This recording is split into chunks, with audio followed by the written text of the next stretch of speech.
क्या आप भी चाहते हैं कि आपकी बाइसेप की जो पीक है वो अच्छे से ट्रेन हो पाए? तो उसके लिए आज मैं आपको बताने वाला हूँ 3 ऐसी वेरिएशन जिसको लगाने के बाद आपकी जो बाइसेप की पीक है वो अच्छे से ट्रेन हो जाएगी। आपकी बाइसेप की पीक के लिए 3 ऐसी वेरिएशन जिसको लगाने के बाद आपके बाइसेप की पीक एकदम तगड़ी ग्रो होगी। बाइसेप की पीक के लिए जो 3 वेरिएशन है उसमें से एक है इंक्लाइन डंबल कर्ल। उसके लिए आपको सबसे पहले बेंच को सेट करना है, देन अपनी स्ट्रेंथ के हिसाब से डंबल लेना है। उसके बाद आपको इस पे लेट जाना है और अपनी एल्बो को अपनी बॉडी के पास रखना है, ऐसा दूर करके नहीं लगाना है, बॉडी के पास रखना है एल्बो को, देन आराम से लेट जाना है।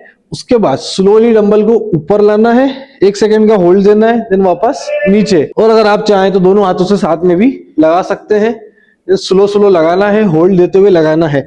तो ये एक वेरिएशन ऐसी है जिससे आपकी बाइसेप की पीक अच्छे से ट्रेन हो जाएगी। इसके बाद आती है दूसरी वेरिएशन जिसको हम कहते हैं कंसंट्रेशन कर्ल। उसके लिए आपको फ्लैट बेंच ले लेना है या फिर आप जिस पे है उसको फ्लैट करके डंबल लेना है आपकी स्ट्रेंथ के हिसाब से। देन एक लेग को बाहर रख के उस पे एल्बो को टिका लेना है, इस तरीके से देख सकते हैं, इस तरीके से एल्बो को टिका लेना है।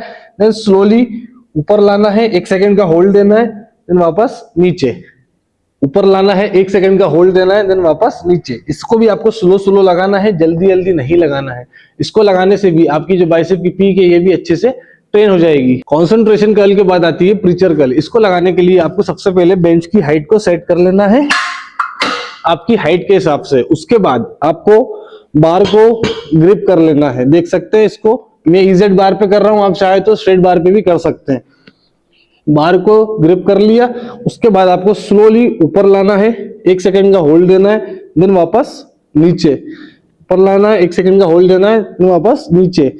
इसको आपको आराम आराम से लगाना है, जल्दबाजी नहीं करना है। अगर आप जल्दबाजी करेंगे तो आपको इंजरी होने के चांसेस बढ़ जाएंगे और आपका जो मसल है वो जल्दी फटीग हो जाएगा। अगर आप भी इसी तरीके से लगाते हैं तो आपके जो बाइसेप का पीक मसल है ये अच्छे से ट्रेन हो पाएगा और अच्छे से ग्रो हो पाएगा। तो ये जो तीनों वेरिएशन है ये एकदम बेस्ट वेरिएशन है आपके बाइसेप के पीक के लिए। तो इस वेरिएशन को आप अपने वर्कआउट में ऐड कर सकते हैं और अपने पीक को अच्छे से ट्रेन कर सकते हैं। और ऐसी और इन्फॉर्मेटिव वीडियोस के लिए अपने भाई को भी फॉलो कर लें।